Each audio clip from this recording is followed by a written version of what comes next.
पूर्व अमेरिकी राष्ट्रपति बिल क्लिंटन जब आगरा का ताजमहल देखने पहुंचे तो उस प्रेम की अभिव्यक्ति को इन्होंने इन शब्दों में अभिव्यक्त किया कि इस दुनिया में दो तरह के लोग हैं, एक वो जिन्होंने ताजमहल को नहीं देखा और इसे चाहते हैं, और दूसरे वो जिन्होंने ताजमहल को देखा और इसे चाहते हैं। सौभाग्य से इस वर्ष मुझे भी ताजमहल देखने का अवसर प्राप्त हुआ और जब देखा तो सच में देखता रह गया।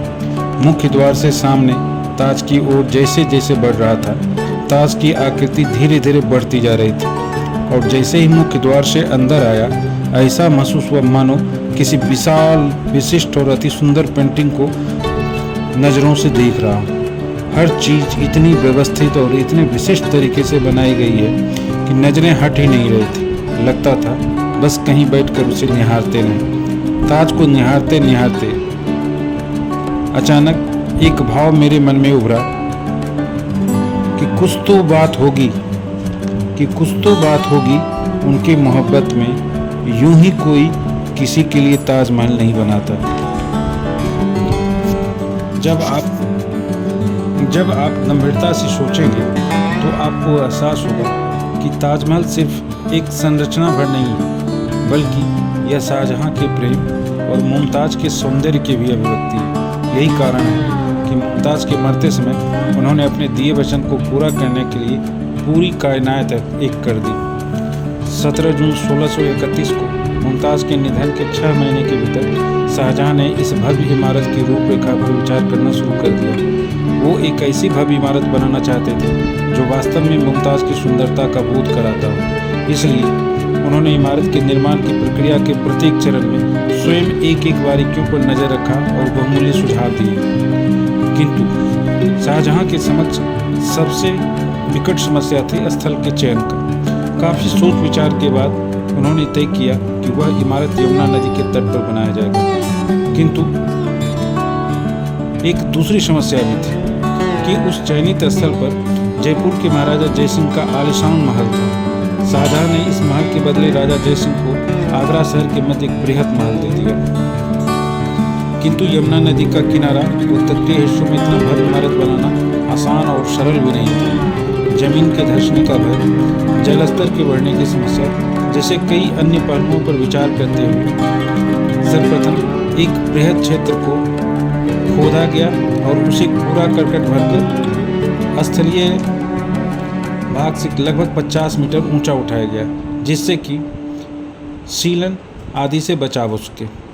मकबरे के क्षेत्र में 50 कुआं खोदा गया।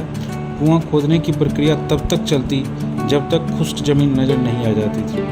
कुओं को चूना, साल और शीशम की लकड़ी से भर दिया गया और फिर उन पर पत्थरों के बड़े बड़े कॉलम खड़े किए गए। इसी के ऊपर फाउंडेशन स्थापित किया गया। ये सभी कार्य आसान नहीं था और इसके लिए विशेषज्ञ कारीगरों की जरूरत थी। इसी तरह मकबरे में उपयोग में आने वाले संगमरमर और उस पर की जाने वाले पच्चीकारी के लिए उपयोग में लाए जाने वाला बहुमूल्य रत्न को दूर दराज क्षेत्रों से लाना भी एक कठिन कार्य था। इसे ध्यान में रखते हुए शाहजहां ने विशेषज्ञों की एक परिषद यानी कि काउंसिल गठित की। ताज का डिजाइन इटली के जेरोनिमो वेरोनियो द्वारा तैयार किया गया था। अन्य आर्किटेक्ट में लाहौर के उस्ताद ईसा एफेंदी और उस्ताद अहमद प्रमुख थे। मकबरा के ऊपर प्रस्तावित गुंबद का डिजाइन कागज़ पर तैयार कर परिषद के समक्ष प्रस्तुत किया जाता था। गुंबद के संबंध में शाहजहां के अपने विचार थे और उन्होंने कुछ बहुमूल्य सुझाव दिए। इस आधार पर लकड़ी के कई ढांचे तैयार किए गए और लकड़ी के अंतिम मॉडल से ही पत्थर की इमारत खड़ी की गई। ताजमहल को भूकंप जनित खतरों से बचाने के लिए ताजमहल के चारों मीनारों को 90 डिग्री कोण का न बनाकर 80 डिग्री कोण का बनाया गया। दूर से देखने पर वह अंदर की ओर झुका हुआ न दिखे और न ही भूकंप की स्थिति में वो मीनार ताजमहल पर गिरकर उसे नष्ट कर दे। वस्तुतः इसे इस तरह डिजाइन किया गया था कि भूकंप जैसे प्राकृतिक आपदा की स्थिति को भी यह आसानी से झेल सके।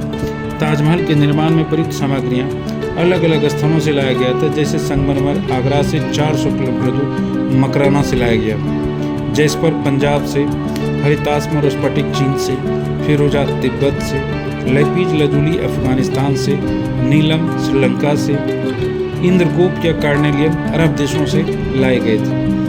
कुल मिलाकर 28 प्रकार के बहुमूल्य पत्थर और रत्न श्वेत संगमरमर में जरे गए थे। इन पत्थरों और रत्नों को सीरा, लेमन और संगमरमर के पाउडर से बने स्पेशल पेस्ट से संगमरमर पर चिपकाया जाता था। मकराना से संगमरमर को इतनी दूर लाने के लिए 15,000 हाथी घोड़े का इस्तेमाल किया गया। उत्तर भारत के लगभग 20,000 दक्ष मजदूरों को ताजमहल के निर्माण कार्य पर लगाया गया। ताजमहल का निर्माण कार्य वर्ष 1631 के उत्तरार्ध में आरंभ हुआ था और लगभग 60 लाख रुपए की राशि खर्च होने और 22 वर्षों का समय लगने के बाद अंततः यह 1653 में पूरी तरह बनकर तैयार हुआ। शाहजहां की मृत्यु के बाद उन्हें मुमताज़ के बराबर में उसी ताजमहल में दफना दिया गया था। शाहजहां की मृत्यु और औरंगजेब द्वारा राजधानी परिवर्तन के बाद आगरा का महत्व धीरे धीरे कम होता चला गया तथा ताजमहल की हालत जीर्ण शीर्ण होने लगी। उचित साफ सफाई और देखरेख के अभाव में इसके आसपास झाड़ियाँ और जंगल उगाए थे। ऐसा कहा जाता है कि लॉर्ड विलियम बेंटिक के समय एक योजना बनाई गई थी कि इसे तोड़कर इसका संगमरमर बेचकर ब्रिटिश खजाने को भरा जाए, लेकिन एक आकलन के अनुसार जितनी आय संगमरमर के बिक्री से नहीं होती उससे कहीं ज़्यादा खर्च उसे तोड़ने में होता। फलतः यह योजना त्याग दी गई। वर्ष 1857 की क्रांति या यूं कहें कि भारत के प्रथम स्वतंत्रता संग्राम के दौरान भारतीय विद्रोही शासकों और सैनिकों से कुपित अंग्रेजी अधिकारियों और सैनिकों ने ताजमहल में जड़े बहुमूल्य पत्थर और रत्न तथा लेपीज लदुली को खोदकर दीवार से निकाल लिया था। लेकिन 19वीं सदी के अंत और प्रारंभ में लॉर्ड कर्जन ने ब्रिटिश शैली पर यहाँ बाग निर्मित कराया। द्वितीय विश्व युद्ध के दौरान जर्मन और जापानी हवाई हमलों से बचाने के लिए मकबरे के चारों तरफ उसे घेरते हुए एक मचान नुमा आकृति बनाकर उसे ढक दिया गया ताकि ऊपर से यह पहचान में नहीं आ सके। ठीक इसी प्रकार 1965 और 1971 के युद्ध के दौरान भी वायु बमवर्षकों को भ्रमित करने के उद्देश्य से यही रणनीति अपनाई गई थी। 1665 में आगरा की यात्रा करने वाले फ्रेंच यात्री जीन बैप्टिस्ट टेवर्नियर ने लिखा है कि शाहजहां की इच्छा थी कि यमुना के उस पार भी एक ठीक ऐसा ही किंतु काला ताजमहल का निर्माण हो, किंतु इससे पहले कि वो इसका निर्माण प्रारंभ कर पाते उन्हें सत्ता से अपदस्थ कर दिया गया और अंततः उनकी सारी योजना धरी की धरी रह गई। इसके संबंध में एक और कहानी प्रचलित है कि ताजमहल के निर्माण के बाद शाहजहां ने सभी कारीगरों का अंग भंग करा दिया था, किंतु इस संबंध में इस प्रकार का कोई ऐतिहासिक स्रोत उपलब्ध नहीं है और माना जा सकता है कि यह सिर्फ अनुश्रुति है। हालांकि ताजमहल की प्रतिकृति बनाने के प्रयास दुनिया भर में किए गए।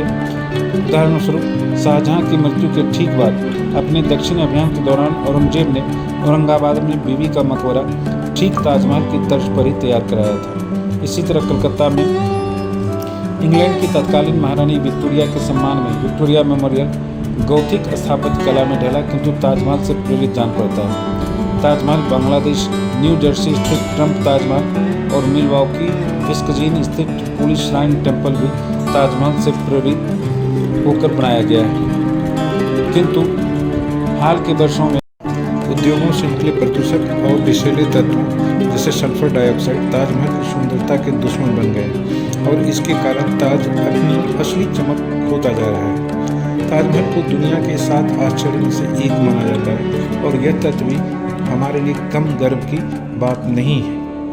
यदि यह वीडियो अच्छा लगा हो तो चैनल को सब्सक्राइब और वीडियो को लाइक अवश्य करें। धन्यवाद।